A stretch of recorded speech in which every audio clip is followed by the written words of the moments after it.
La otra cosa es que hablábamos acerca de cómo este conocimiento absoluto de todo se relaciona con nosotros. Es que el punto es que nosotros debemos ser sensibles a este conocimiento.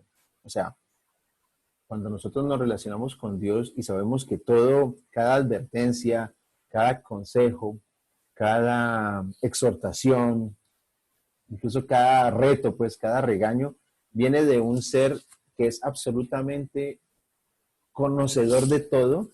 Nosotros debemos ser sensibles a esa exhortación o consejo o advertencia o reto, ¿ya? ¿Por qué? Porque las cosas que nos dice a nosotros no están basadas en suposiciones que él hace, están basadas en su conocimiento. Y él tiene todo el conocimiento. Nosotros como mucho cuando juzgamos una situación podríamos tener un aproximadamente conozco la situación en un tanto por ciento.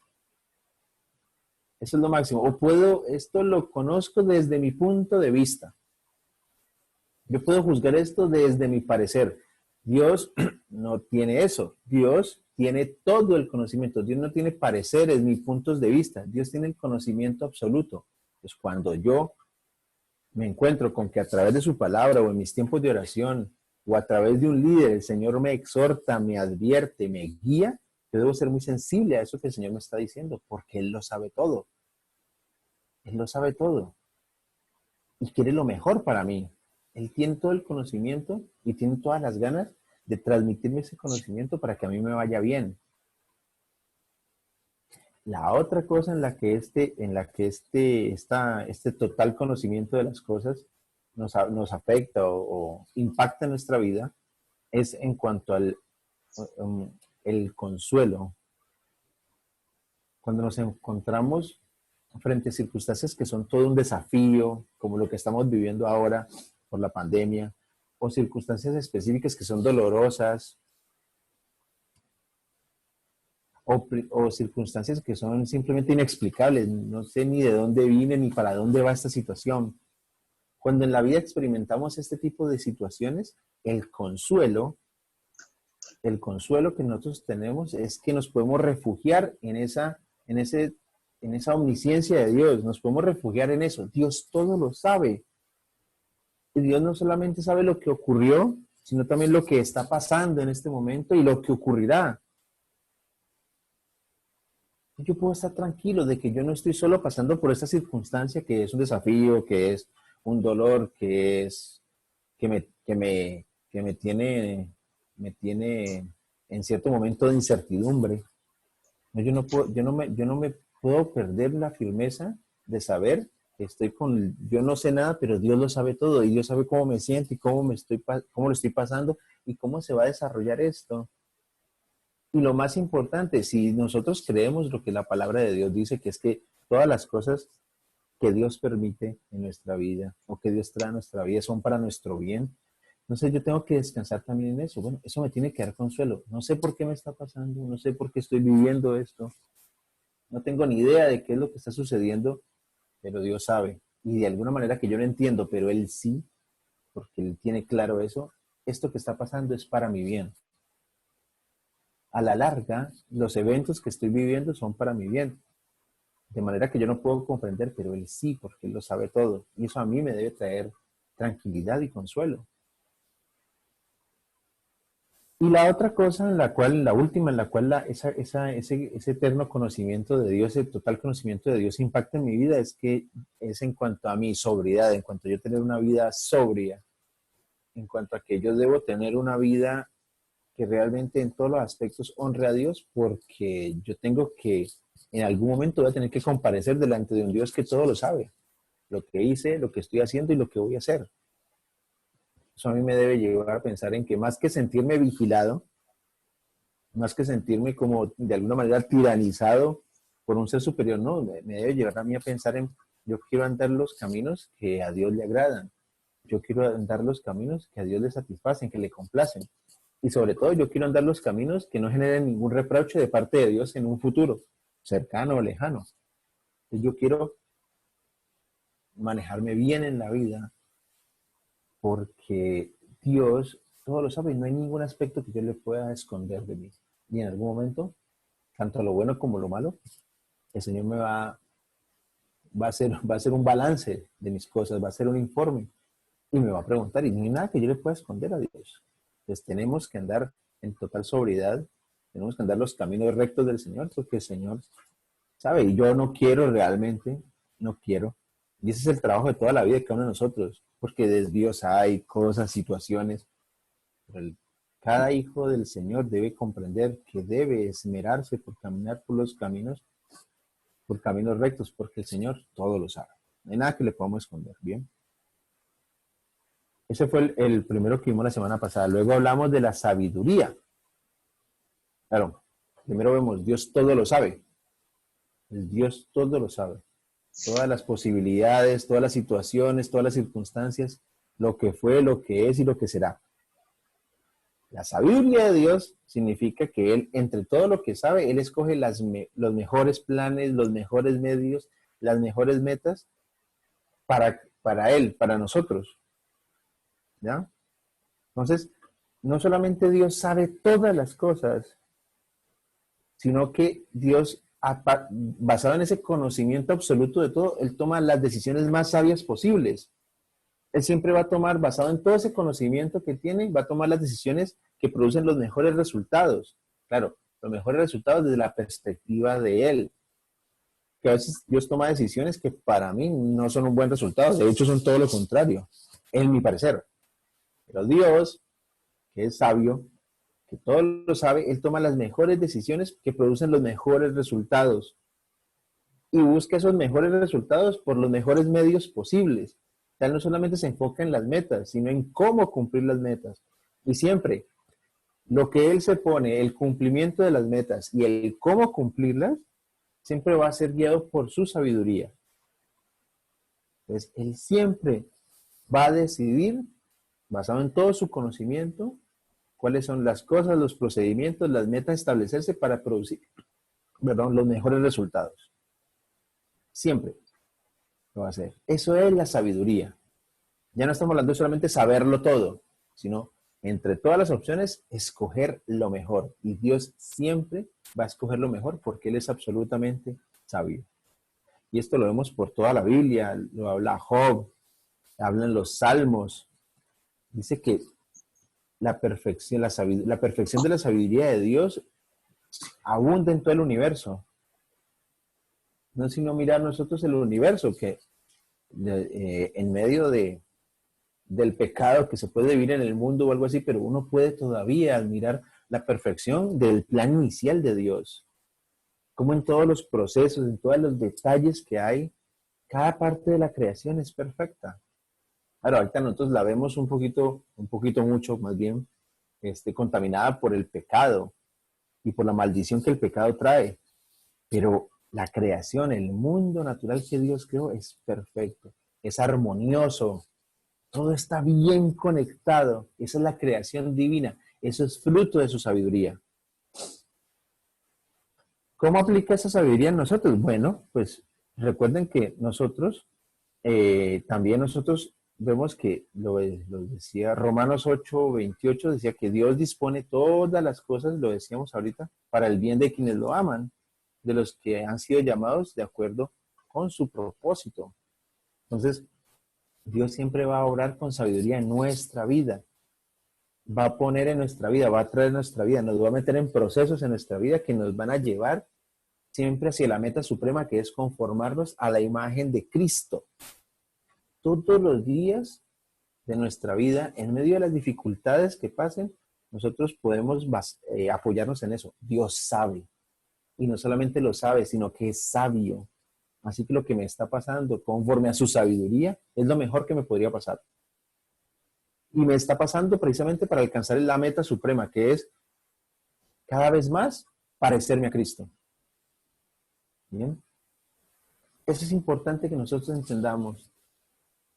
En la vida del creyente no va a caber el desánimo ni el desaliento cuando entiende que todas las cosas que están pasando son guiadas por un Dios que todo lo sabe y entre todo ese conocimiento ha escogido lo mejor posible para nosotros, para cumplir con su plan.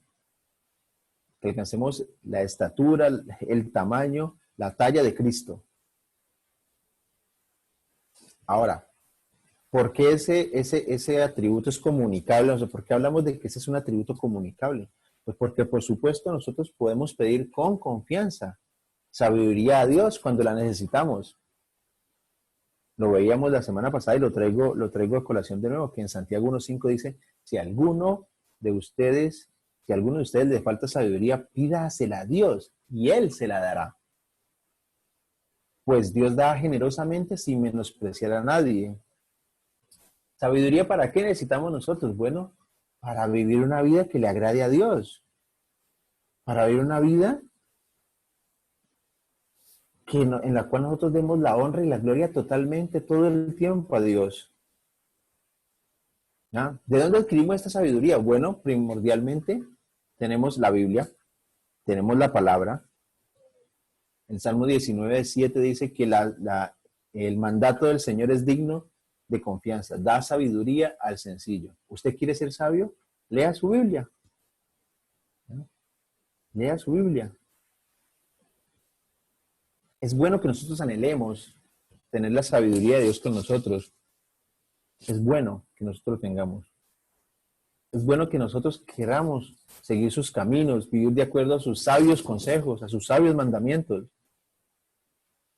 Y es bueno que nosotros entendamos que entre más sabio me hago yo, más humilde me hago, porque más anhelo de mi corazón va a ser el estar viviendo conforme a sus normas, a su sabiduría, andar en dependencia de Él y tener el deseo constante de exaltarlo por lo sabio que es.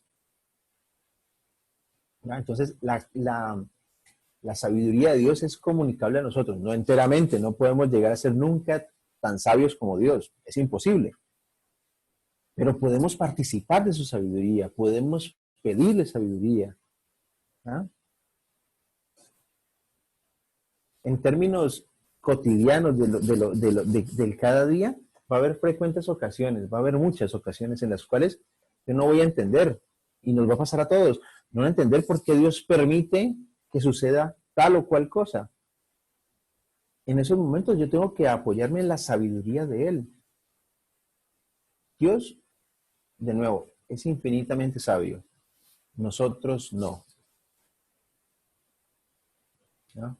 Pero y a Dios le agrada mucho, guárdese esto en la cabeza, a Dios le agrada muchísimo que yo tenga la suficiente fe para confiar en su sabiduría y no en la mía. Así yo no entienda lo que está pasando. A Dios le agrada muchísimo que yo decida, Señor, confío en tu sabiduría y renuncio a mi supuesta sabiduría, porque yo sé que tú sabes lo que estás haciendo, Señor. Y en eso debemos descansar. ¿Bien? Esos eran los dos atributos comunicables que vimos la semana pasada. Ahora sí vamos a entrar, digamos, a un terreno nuevo, que es lo que nos convoca hoy. El tercer atributo comunicable del que queremos hablar es la veracidad de Dios. La veracidad de Dios, o sea, esto incluye un aspecto que es su fidelidad, ¿no? Ya lo vamos a ir viendo. La veracidad de Dios quiere decir que el Señor es el Dios verdadero.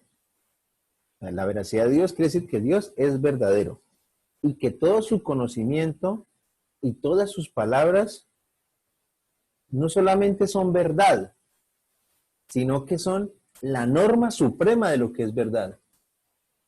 O sea, Dios no solamente habla la verdad, sino que Él es el rasero con el que se mide lo que es verdad y lo que no. O sea, Él no sé, la palabra de Dios, el actuar de Dios, el conocimiento de Dios, no tiene un parámetro externo para medirlo, si esto sí es verdad o no. No. Lo que Él dice es verdad porque Él es la norma suprema de lo que es cierto y lo que es verdad. ¿Ya? Él es todo lo que Él debe ser. ¿Ya? Él es omnipotente, Él es omnisciente, Él ha expresado todos sus atributos y Él es todo lo que debe ser para poder ser el Dios,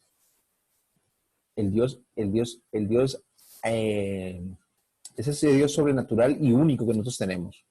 Él es todo lo que Él debe ser. Y Él se ha revelado a nosotros como lo que verdaderamente es. Siempre se ha revelado. Claro, que al ser humano le haya costado, por limitaciones propias del ser humano, le haya costado entenderlo, pero Él siempre ha sido lo que Él es y siempre se ha revelado a nosotros tal como es. Eso es veracidad. Él siempre ha sido lo que Él debe ser y nunca se ha ocultado detrás de una apariencia o algo. Él siempre ha sido totalmente veraz. Él se ha mostrado a todos tal como es. Y tanto Él como la forma en que se ha revelado son absolutamente confiables. En eso radica la veracidad, la fidelidad de Dios. Ahora, la primera implicación que eso tiene es que lo que Dios ha revelado en la Biblia, lo que nosotros tomamos por palabra de Dios, lo que todas las mañanas abrimos para buscar sabiduría de Él, todo lo que está allí es verdadero y real. Todo lo que está ahí, porque el Dios verdadero y real es el Dios revelado ahí en esa palabra. Esa palabra nos revela quién es el Dios verdadero y real. Nosotros vemos en la palabra de Dios que todo lo que los hombres, los otros dioses, y esos con la D minúscula, no con la D mayúscula, son simplemente ídolos que el hombre se forma. No son verídicos. El único que es real es Dios. En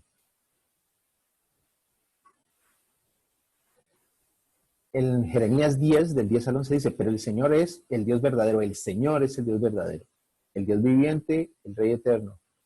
Los dioses que no hicieron los cielos ni la tierra desaparecerán de la tierra y de debajo del cielo. La Biblia declara, Dios, el Señor es el Dios verdadero. Los demás no han hecho nada. Los demás, y como así mismo como aparecieron, desaparecerán. Pero Dios es el verdadero. El Señor nuestro Dios es el verdadero. Jesús también cuando estuvo aquí en la tierra, nos dijo esto en Juan 17:13, que es una cita que ya hemos usado en otras veces. Dice, y esta es la vida eterna, dijo Jesús, le dijo a su Padre, le dijo esto, y esta es la vida eterna, que te conozcan a ti, el único Dios verdadero, y a Jesucristo, a quien tú has enviado. ¿Ya? Entonces, estamos hablando de que la veracidad de Dios habla de esto en un primer aspecto, de que Dios, el Dios nuestro Señor, el Dios de la Biblia es el Dios verdadero. Y se ha expresado a través de la Biblia como lo que es, como el Dios verdadero. Ahora, esta veracidad de Dios también nos habla no solamente de lo que Él es, sino también de que todo su conocimiento es verdad. Todo lo que Él sabe es verdad. Job lo dice en Job 37:16, dice, el conocimiento que Dios tiene es perfecto. Y como todo lo que Dios dice, todo el conocimiento de Dios es verdad y no puede haber verdad por fuera de Él, entonces Él se vuelve nuestra norma absoluta de verdad. ¿Ya? Dios lo sabe todo, su conocimiento es perfecto. Nunca se equivoca en su percepción, en la forma en cómo Él ve el mundo, cómo lo percibe, o en la forma en que lo entiende. No, Él es perfecto. Todo lo que Él sabe y piensa es la comprensión correcta de todas las cosas. O sea, no hay una comprensión, no hay alguien en todo el universo que pueda saber o entender mejor las cosas que Dios. Dios lo sabe todo y lo sabe todo infinitamente bien. Y ahí radica la veracidad también de Dios, no solamente lo que Él es, sino lo que Él sabe, conoce, es la verdad perfecta, es la verdad completa. Nadie puede tener una mejor comprensión de las cosas que Él. Entonces, la norma de como Dios lo sabe todo y lo sabe perfectamente, pues la norma del conocimiento verdadero tiene que estar la norma para que algo sea conocimiento verdadero es que esté conforme al conocimiento de Dios. O sea, cuando yo pienso lo mismo que Dios piensa, entonces yo estoy pensando lo que es correcto. Porque mi pensamiento es conforme al de Dios, que sí es perfecto. Entonces, yo estoy pensando lo correcto cuando pienso lo que Dios piensa de las cosas. ¿Bien?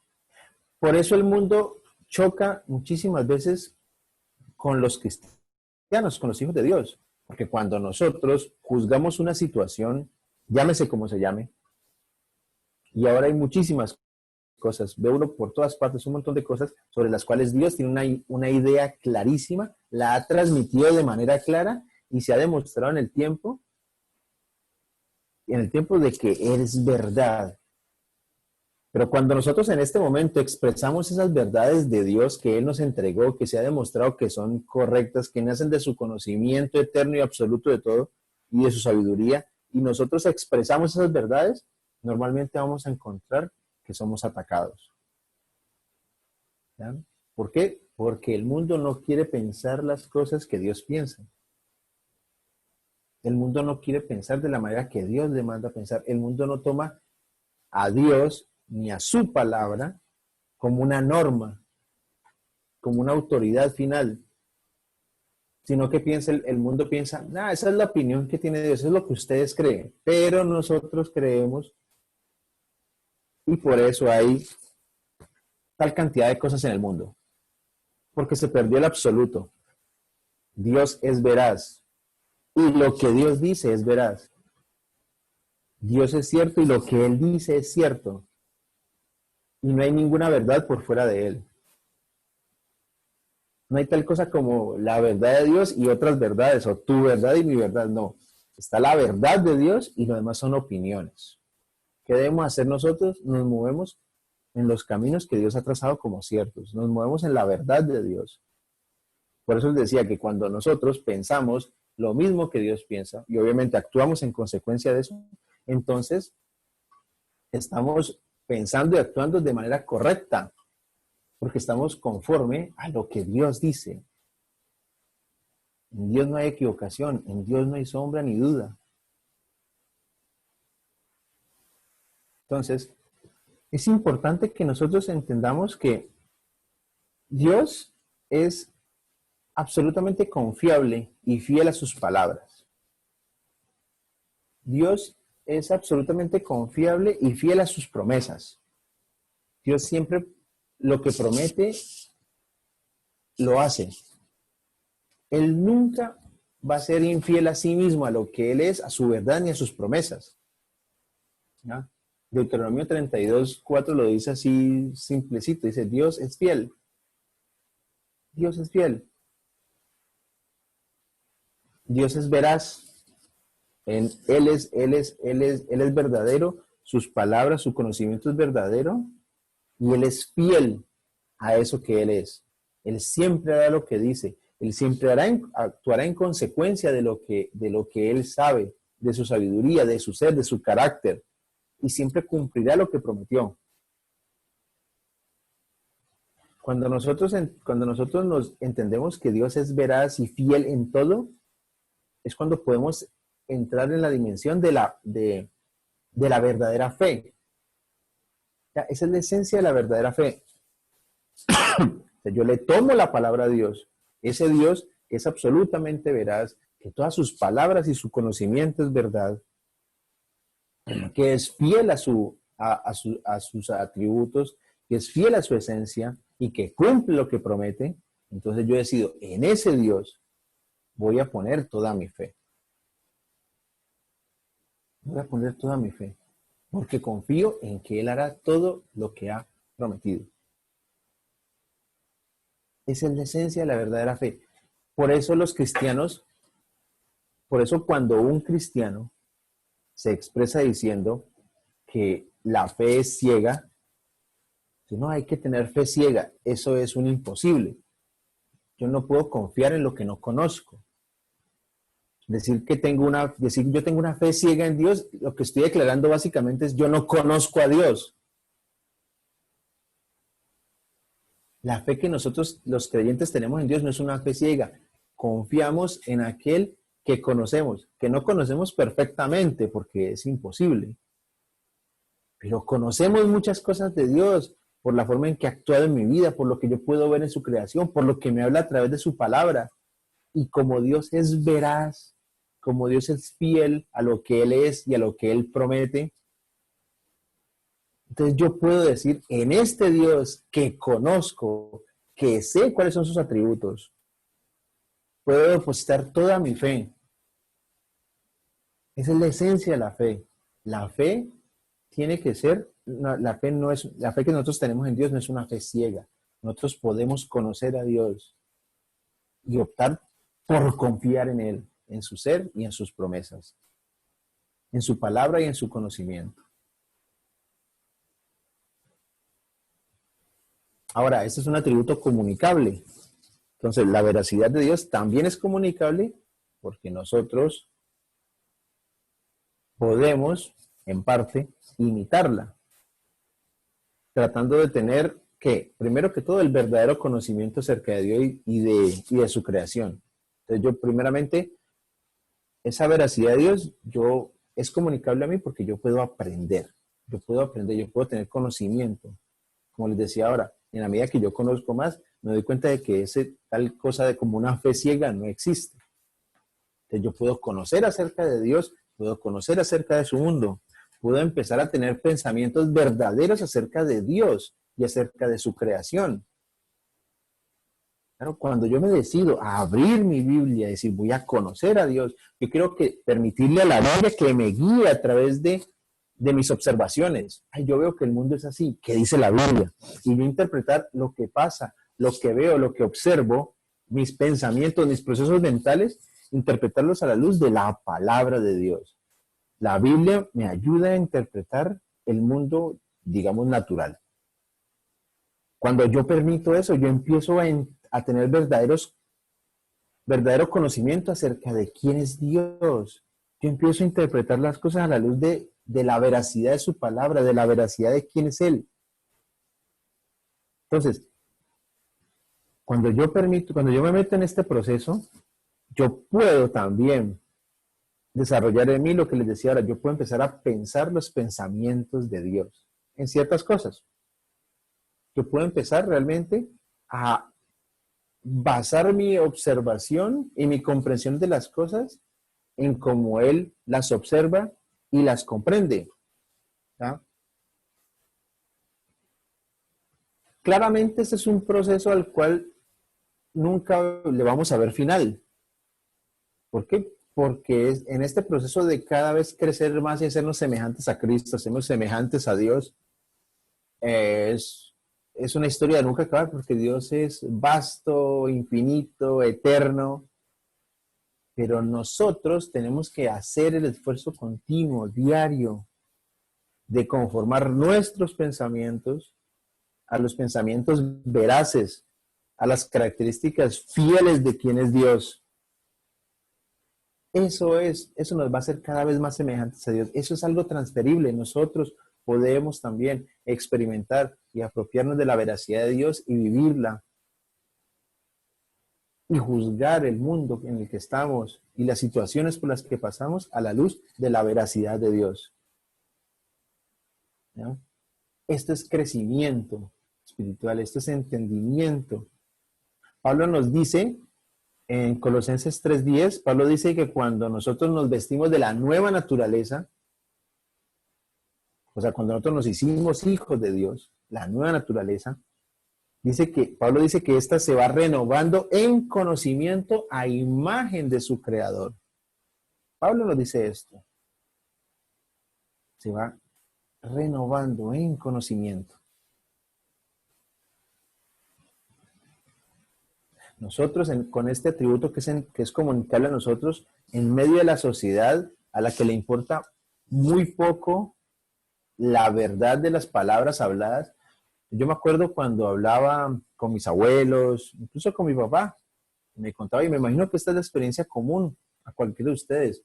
Yo me acuerdo que mi abuelo me decía que antes esto de firmar contratos y tener que poner un juez o un abogado por testigo en un negocio, esto Para ellos eso no tenía sentido. Uno simplemente iba con la persona, hablaba de frente, se daban la mano y era un pacto como sellado con sangre.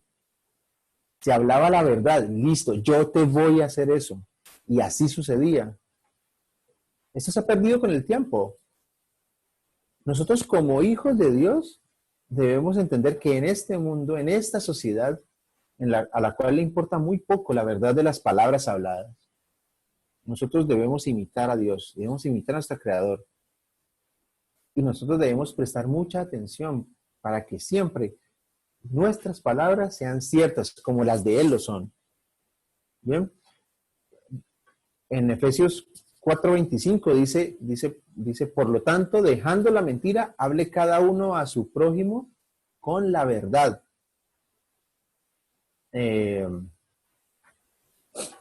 Incluso el Señor, el mismo Pablo, nos dice que en su propio ministerio, él procuraba practicar la verdad absoluta. Él dice esto en 2 Corintios 4, dice, más bien, hemos renunciado a todo lo vergonzoso que se hace a escondidas. Miren esto, ¿no? Hemos renunciado a todo lo vergonzoso que se hace a escondidas. No actuamos con engaño ni torcemos la palabra de Dios. Al contrario, mediante la clara exposición de la verdad, nos recomendamos a toda conciencia humana en la presencia de Dios. ¿Ya? Dios se agrada cuando los individuos y su pueblo se alejan de la perversidad. Dios se agrada cuando nosotros hablamos con palabras que son aceptables no solo a la vista de los demás, sino a la vista del Señor mismo. A Dios le agrada eso, que nosotros seamos veraces con nuestro prójimo y que seamos veraces con Él, tal como Él es veraz. Pero esto debe ser todavía incluso ir un poco más lejos en los hijos de Dios. Porque si nosotros hablamos de que ese es un atributo transferible, entonces la reacción emocional a la verdad y la falsedad debe ser la misma que tiene Dios. Debe ser la misma. O sea, la Biblia dice que como Dios nosotros debemos amar la verdad y aborrecer la falsedad. Yo veo, no digo ustedes, pero yo veo a muchos creyentes, a muchos cristianos que no solamente aceptan, sino que básicamente conviven con la verdad, conviven con la falsedad. Y Dios es muy claro en eso. Dios es muy claro. Dios ama la verdad y aborrece la falsedad. ¿Cuántas veces nosotros, y lo digo empezando por mí mismo, cuántas veces nosotros mismos no hemos faltado a Éxodo 20:16 que dice no dar falso testimonio? ¿Ya? Por ejemplo, ¿cuántas veces nuestra verdad, la forma a la hora de expresar las cosas no ha sido estrictamente la verdad? ¿Ya? Ahora, de la misma manera, puse nomás ese por ejemplo, pero con todos los otros mandamientos, Dios no solamente exige que haya una expresión externa, sino también que haya una actitud de corazón hacia esos mandamientos. ¿Ya? La palabra dice en Salmos 15:2, dice que el que agrada a Dios, dice, de corazón dice la verdad. El que agrada a Dios, de corazón dice la verdad. Y también dice en Proverbios 13:5 que el que procura ser justo aborrece la mentira. Miren esto. Dice la verdad, aborrece la mentira. En estas cosas, en la reacción emocional que nosotros tengamos, en la forma en que nos relacionamos con lo que es verdadero y lo que es falso, nosotros debemos parecernos a Dios. Dios lo ordena.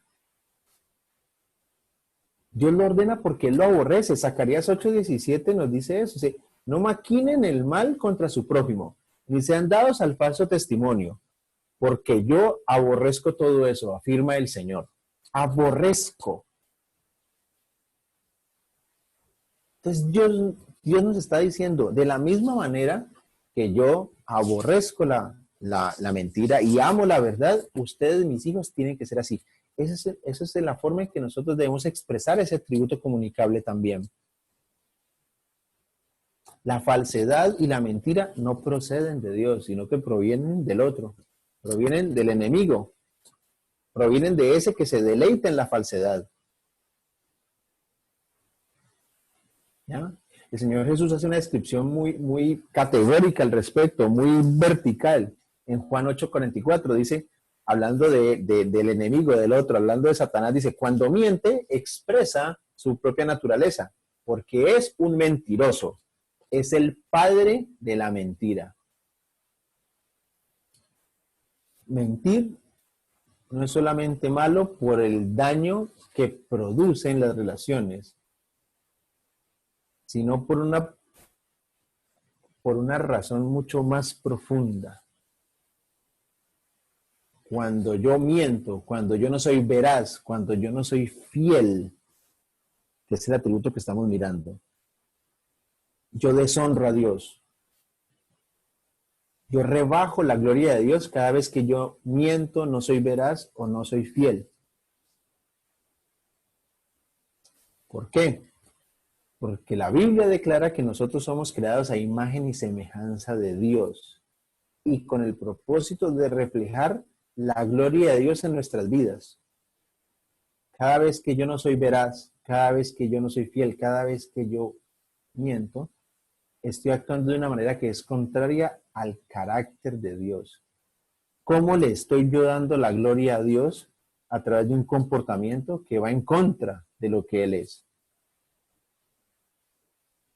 Cada vez que mis niveles de veracidad, de fidelidad o de amor por la verdad se rebajan, estoy rebajando la gloria de Dios. Estoy denigrando la imagen de Dios en mí y por ende estoy proyectando hacia afuera una imagen distorsionada de quién es Dios. Cada vez que yo falto a mi palabra allá afuera, cada vez que yo dejo de ser veraz, cada vez que yo no soy fiel en los pactos, en los procedimientos, en las cosas que acuerdo con la gente, estoy dando una pobre y equivocada imagen de quién es Dios. Supuestamente yo reflejo la gloria de Dios. ¿Esa es la forma de reflejarla? No podemos actuar de una manera que es contraria al carácter de Dios. Por eso el Señor no solamente ha puesto a disposición que la veracidad, la fidelidad sea un carácter comunicable, sino que Él demanda que tiene que ser. Y que nuestra reacción emocional, nuestra actitud hacia la verdad, hacia el pecado, están claramente definidas por su actitud hacia la verdad y hacia el pecado, hacia la verdad y hacia la mentira. Bien, entonces, este es el último de los atributos, digamos, mentales de Dios, la veracidad, la fidelidad. Vamos a ir con los últimos atributos, que son los atributos morales de Dios, los últimos que vamos a ver. Vamos a hablar primeramente de la bondad que incluye la misericordia, la gracia, la paciencia. Entonces, ¿qué es esto del atributo moral de la bondad? Bueno, lo que nos habla es que es un atributo de Dios, que quiere decir que Dios es, de nuevo, la norma suprema del bien, la norma suprema de lo que es bueno. Y todo lo que Dios es y todo lo que Dios hace es absolutamente digno de aprobación. Ahora, cualquiera dirá, bueno, digno de aprobación, ¿Dios de quién necesita la aprobación? De nosotros, pero si nosotros somos criaturas, ¿no? Nosotros no tenemos libertad para decidir lo que merece aprobación y lo que no la merece. ¿Ya? Entonces, por eso es que nosotros tenemos que entender que el ser de Dios y las cosas que Dios hace son perfectamente dignos de su propia aprobación. A eso hablamos cuando las cosas que Él hace y que Él es son dignas de aprobación. ¿Aprobación de quién? De Él mismo. ¿Por qué? Porque es que Él es la norma definitiva de lo que es bueno. Él no se puede comparar con nadie. No hay nada, no hay una norma externa a Dios que le pueda indicar a Dios si Él es bueno o no. Dios es bueno. Él es la norma definitiva de lo que es bueno. El mismo Señor Jesús nos lo dice en Lucas 18:19, dice, nadie es bueno, sino solo Dios. ¿Ya? Los salmos frecuentemente afirman que el Señor es bueno. Usted lo puede ver esto, si quiere, en el Salmo 100, el versículo 5, en el Salmo 106, en el 107, así arrancan esos dos salmos. Los dos salmos, el 106 y el 107, arrancan así. Den gracias al Señor porque Él es bueno. Entonces, Dios es bueno y Él es el parámetro para lo que es bueno. O sea, mejor dicho, no hay nadie más bueno que Dios, para ponerlo en palabras coloquiales, pues. Dios es lo más bueno que hay y no hay nadie más bueno que Él. Y Él es el parámetro de lo que es bueno. ¿Ya? Entonces, dado que no hay una norma más alta de bondad que Dios, entonces Dios nos ha dado ese reflejo de su sentido de bondad a nosotros. Cuando nosotros podemos evaluar las cosas de la manera que concuerda con la bondad de Dios, de la manera en la que Él nos creó para que las evaluáramos, podemos aprender a deleitarnos en lo que Él se deleita. O sea, Él se deleita en todo lo que es bueno. Él quiere todo lo que es bueno. Él sabe lo que es bueno. Él es la norma de lo que es bueno. Y cuando yo llamo bueno a lo que Él llama bueno, yo le doy deleite a Él y aprendo a deleitarme en lo que a Él le gusta. ¿Ya? Nosotros vemos que Él, no solamente lo que Él es, sino lo que Él hace es absolutamente bueno. ¿Ya? No solamente lo que Él es y lo que Él piensa, sino lo que Él hace es absolutamente bueno. ¿Dónde vemos evidencia de esto? En la creación. Génesis 1:31 nos dice, Dios miró todo lo que había hecho y consideró que era muy bueno. Así dice. Él miró todo lo que Él había hecho y al final dijo, eso está muy bueno. Lo que Dios hace es bueno también. El salmista en el Salmo 119:68 conecta la bondad de lo que es Dios con la bondad de lo que Él hace. El Salmo 119:68 dice, tú eres bueno y haces el bien. Tú eres bueno y haces el bien. ¿Ya? Por allá en Santiago también nos dice que toda buena dádiva, estos versículos que ustedes conocen, toda buena dádiva y todo don perfecto descienden de lo alto, donde está el Padre que creó las lumbreras celestiales y que no cambia como los astros ni se mueve como las sombras. Todo lo que es bueno desciende de allá donde radica lo bueno de Dios, donde no hay mutación, donde no hay cambio. Nunca lo que alguna vez fue bueno, ahorita ha dejado de ser bueno. O nunca lo que antes fue malo, Dios cambió de opinión. Lo que siempre Dios ha considerado que es bueno, siempre ha sido bueno. Y es un estándar de bondad, es su estándar. Él es bueno. Y Él hace cosas buenas por nosotros, por sus hijos. También en los Salmos, en el 84:11 dice, el Señor brinda generosamente su bondad a los que se conducen sin tacha. Bueno, sin tacha es sin error, sin mancha. El Señor brinda generosamente su bondad, nos da su bondad a los que se conducen rectamente.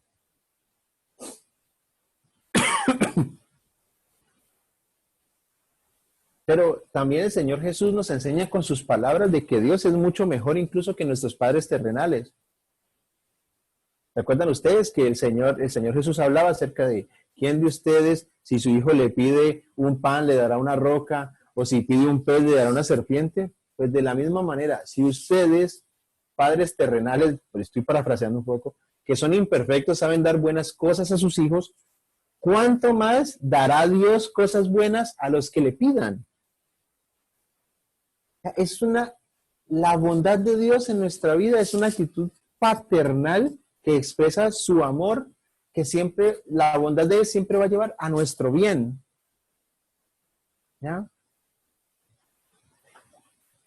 cuando yo aprendo a reconocer la bondad de Dios en todas las cosas,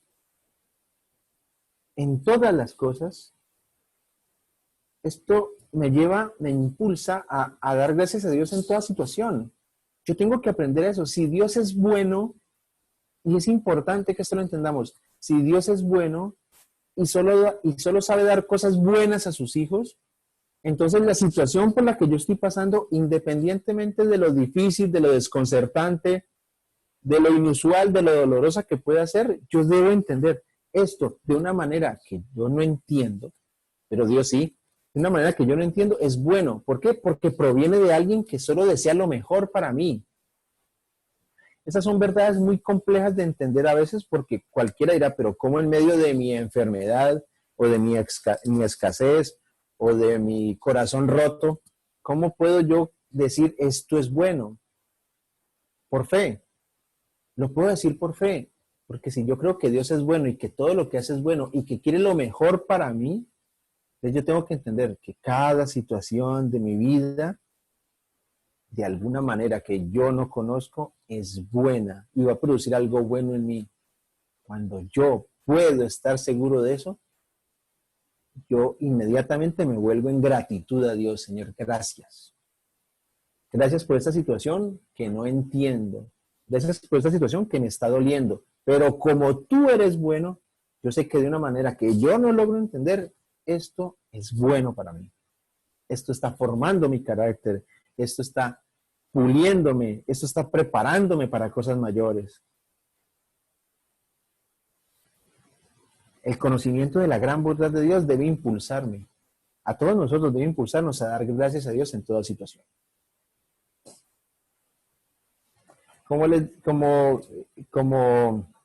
Como ponía, digamos, cuando nombré el título, la bondad de Dios se relaciona con otras características de su naturaleza, que algunas personas ponen en otras categorías de atributos, otros simplemente la ponen aquí juntos con bondad. Por ejemplo, la misericordia de Dios, su gracia y su paciencia. Como les decía hace un momento, hay personas que los ven como atributos separados. Hay otras personas que los clasifican como aspectos, simplemente como matices, como diferentes facetas de la misma bondad de Dios. Bueno, esto es realmente irrelevante y como les decía, incluso es bastante, es de poco fruto tratar de hacer una clasificación estricta de esto, porque pues estamos hablando de Dios. Como nosotros pretendemos meter dentro de una cuadrícula de Dios. Pero sí, claramente, la misericordia de Dios, la paciencia de Dios, la gracia de Dios son reflejos de su bondad. ¿Qué es la misericordia? Pues la misericordia es la bondad de Dios volcada hacia aquellos que se encuentran en aflicción, en miseria. Básicamente eso es misericordia.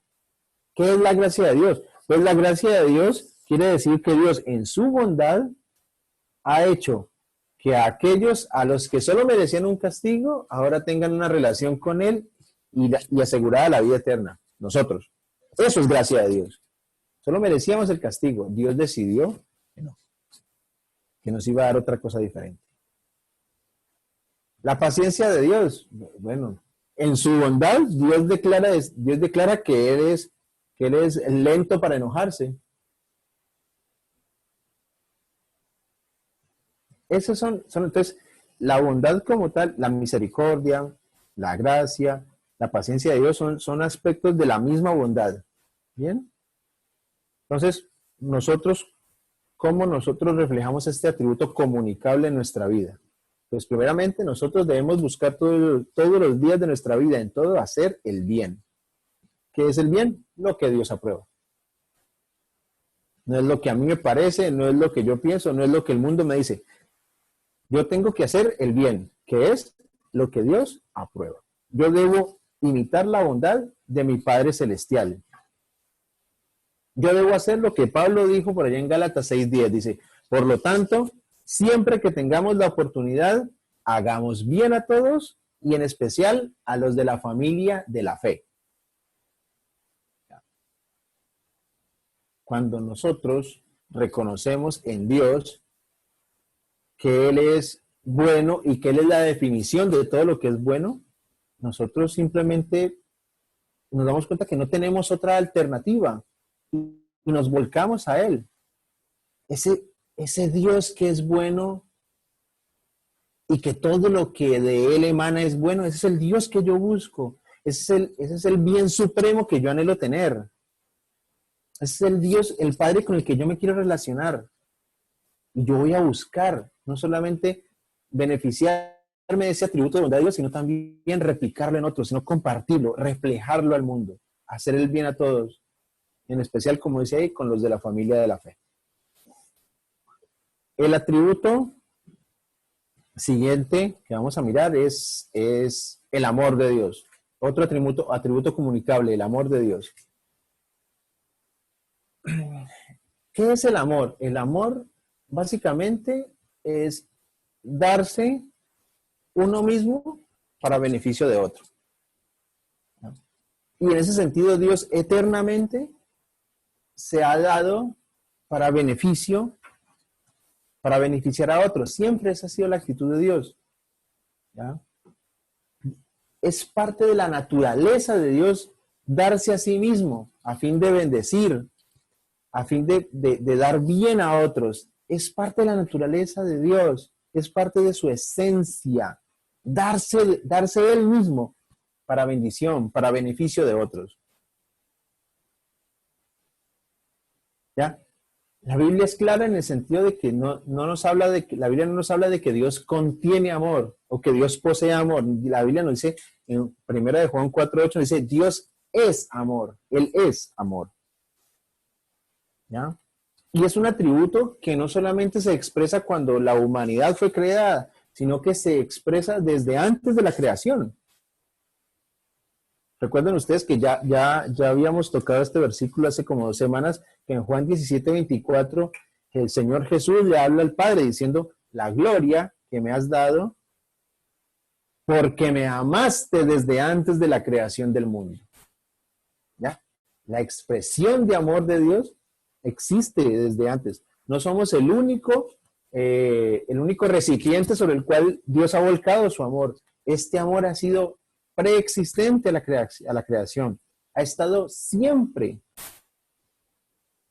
Siempre. O sea, desde lo que vemos ahí es que desde antes de la creación del mundo, en ese texto de Juan 17:24, es que desde antes de la creación del mundo ya había una entrega, ya había un amor y una entrega por parte del Padre al Hijo y del Hijo al Padre. Espíritu. ¿Ya?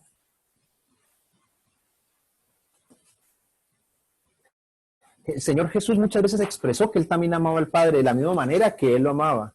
Y la forma en que Jesús lo expresó es que Él decía, yo estoy haciendo lo que Él me ha ordenado que haga. Lo dice en Juan 14:31. Esa es la forma en que yo expreso que amo al Padre, porque yo hago lo que Él me ha ordenado que haga. ¿Ya?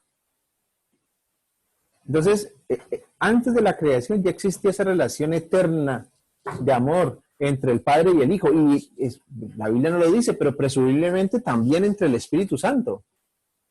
Entonces, si yo pienso en estas relaciones de amor, incluso desde antes de nuestra existencia, yo visualizo el cielo como un lugar de amor y gozo.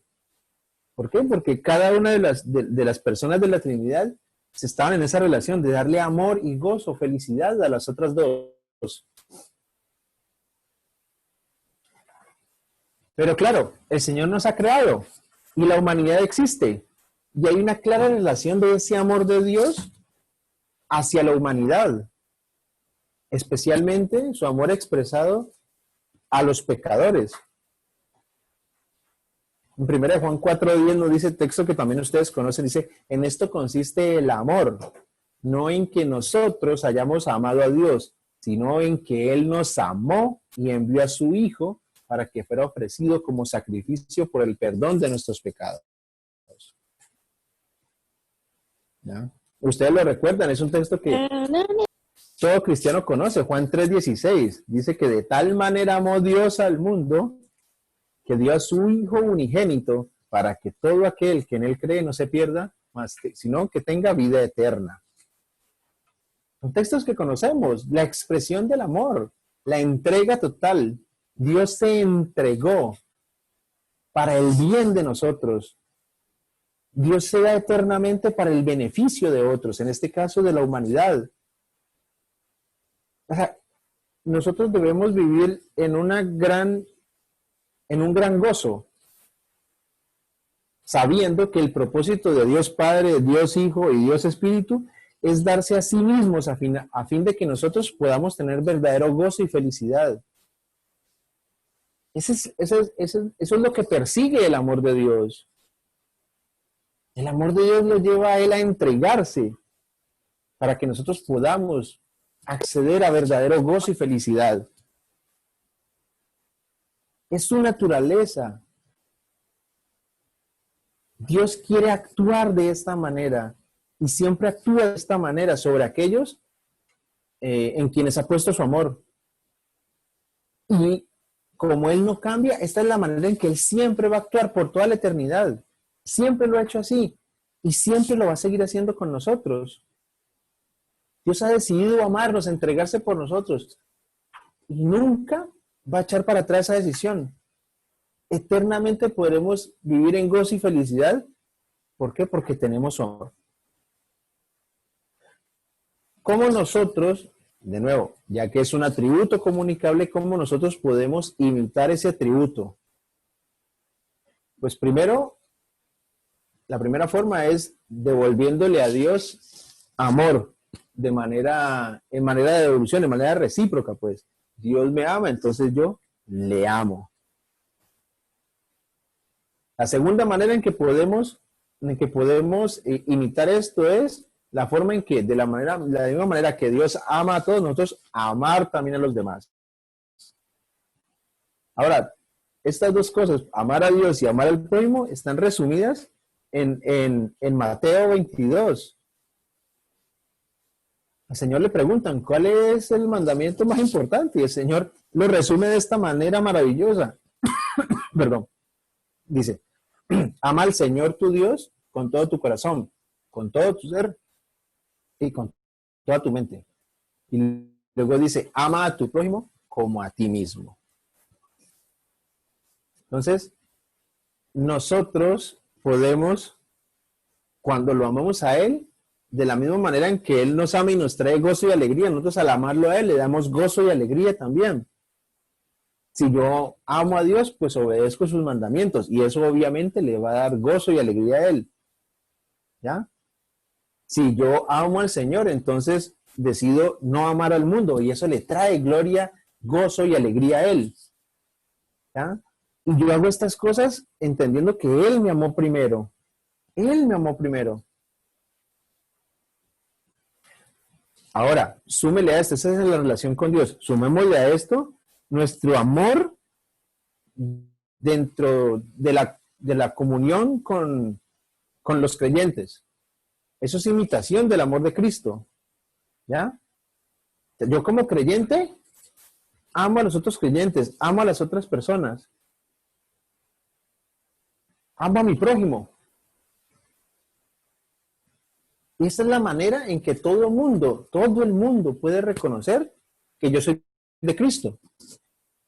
Ya, Juan 13:35 lo dice. De este modo, todos sabrán que son mis discípulos, lo dice el Señor Jesús. De este modo sabrán todos que son mis discípulos, si se aman los unos a los otros. Ya, Dios nos da su amor.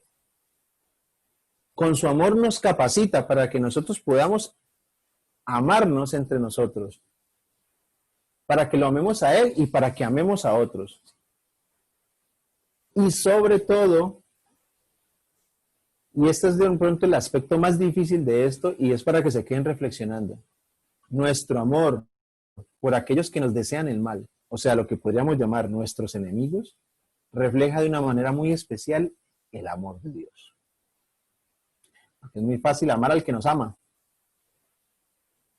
Es muy fácil amar al que nos desea lo bueno, pero amar al que nos desea lo malo, amar al que es mi enemigo, esa es una forma realmente, lo voy a decir de esta manera, es una forma divina de amar. Ahí es donde nosotros expresamos realmente de una manera muy especial el amor de Dios.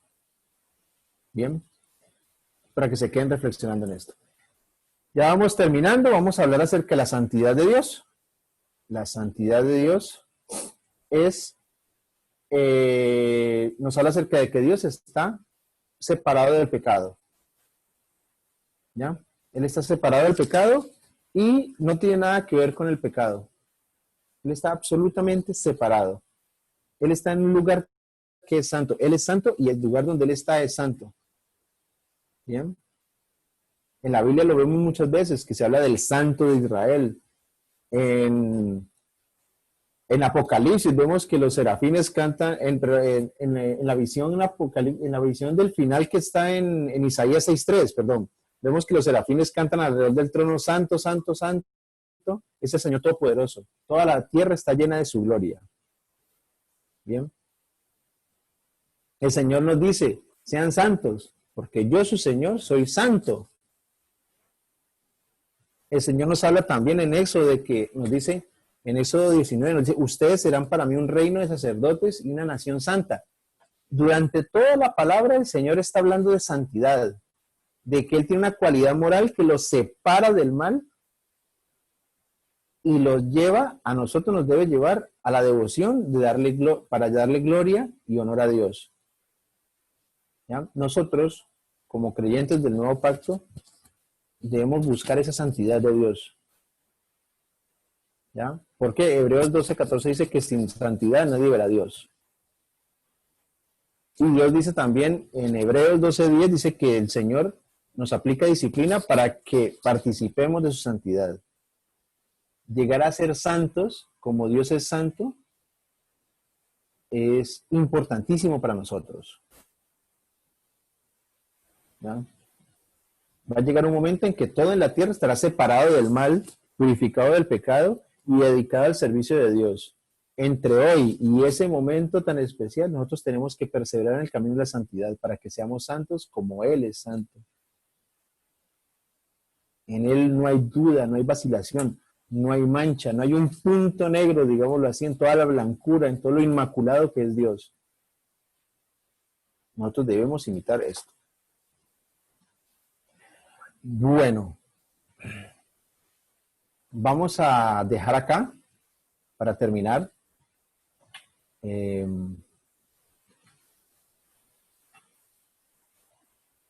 importante que nos quedemos reflexionando en esos atributos de Dios, en lo que hemos podido aprender.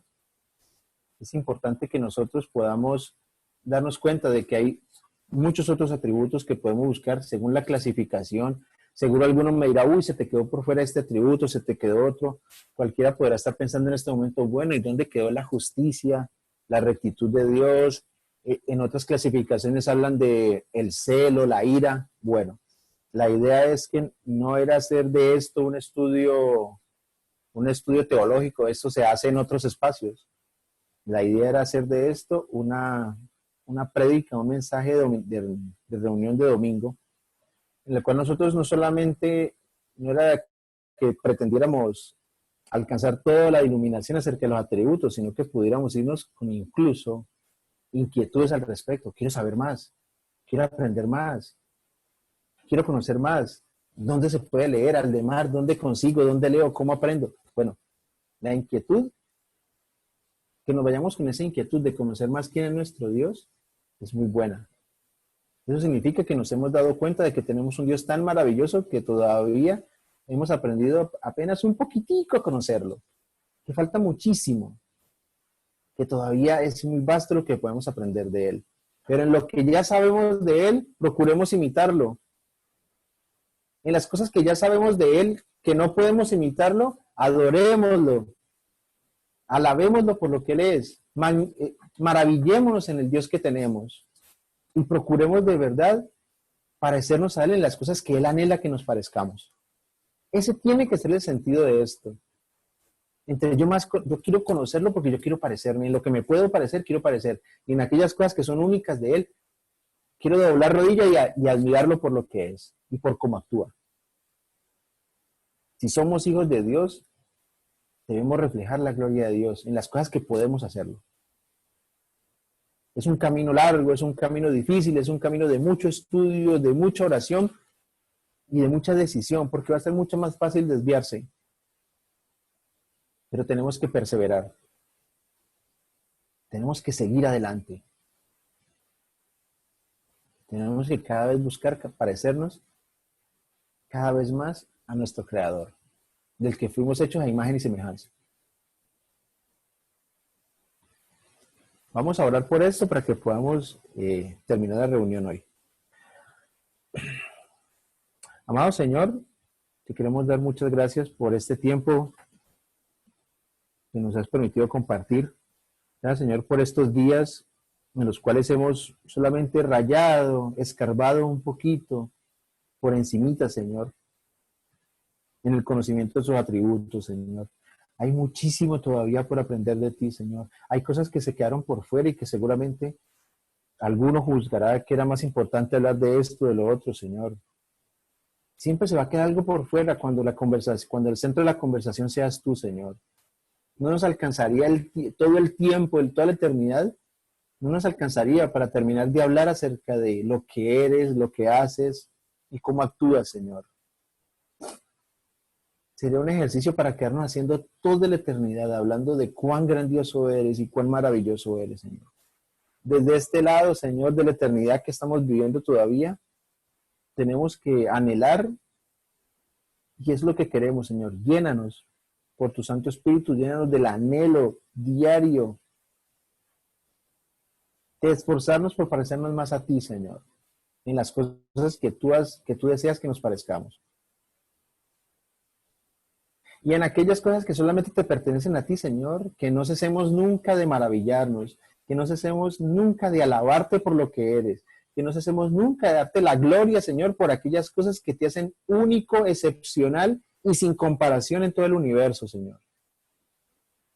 Gracias, Señor, por permitirnos a través de tu creación y a través de tu palabra conocerte cada vez un poquito más.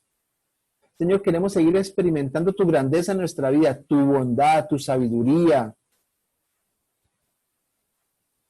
Queremos seguir experimentando ese Dios todopoderoso todos los días, Señor. Rendimos nuestra vida a ti, Señor, entendiendo que en mejores manos no podría estar. Enséñanos a conocerte cada vez más, Señor. Y enséñanos a luchar todos los días por parecernos más a ti, Señor. Gracias, Señor, por este día. Gracias, Señor, por esta semana que va a empezar. Gracias por tenernos con bien, Señor. Gracias por el lugar en el que nos has puesto en el mundo, Señor, y por la forma en que podemos influirlo reflejando tu gloria en la medida de lo posible, Señor, hacia afuera. Enséñanos, Señor, a guiar a otros hacia la luz eterna que eres tú, Señor. Te damos muchas gracias, Señor, por todo esto. Te damos muchas gracias por cada uno de los que hoy estuvieron en la reunión, Señor, y sus familias, y por aquellos que quisieron estar y no pudieron llegar por alguna razón, Señor. Gracias, Señor, te damos, y a ti sea toda la gloria y toda la honra en el nombre maravilloso de tu Hijo Jesucristo. Amén.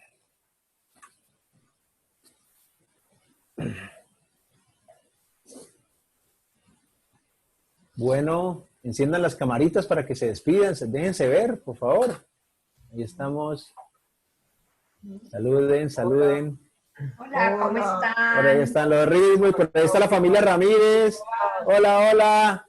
¿Cómo están? Hola, Qué bueno hola, verlos. Pati, Lucas. Por allá están. Hola, Meli, Oh, por allá está Flavio y Cristian, Pablo, Cristian, Ricardo, Pablo y Vivi, Moni y Dani, por ahí andan. Claudita. Moni Daniel, Claudia. hola, hola, Moni Daniel. Por ahí anda Rubén, Rosa, y por ahí están Melanie y Franco. Bueno, Silvia. Y por ahí están los otros chiquititos. Ahí está este Manu. Este Manu saludando. Oh, mira. Ah, Rosa, ahí se dejó ver. Bueno. Hola, Rosita. Bueno, qué alegría verlos. Ahí está Feliz Rubén. tarde. Dios les bendiga. Feliz día a todos. Pásenla lindo. Dios les bendiga. Chao, buenas tardes a todos. Bueno, adiós. Nos estamos viendo en la semana. Cuídense. Un abrazo. Bendiciones. A ustedes. Chao, Elizabeth. Por ahí está Elizabeth también. Bauti, Manu. Chao. Adiós, Ahí está Nelly, Bauti. Franquito. Adiós. ¡Ay, Bauti! Manu, chao, Manu. Adiós. Adiós a todos. Dios les bendiga. Feliz cumpleaños a los Gracias. cumpleañeros.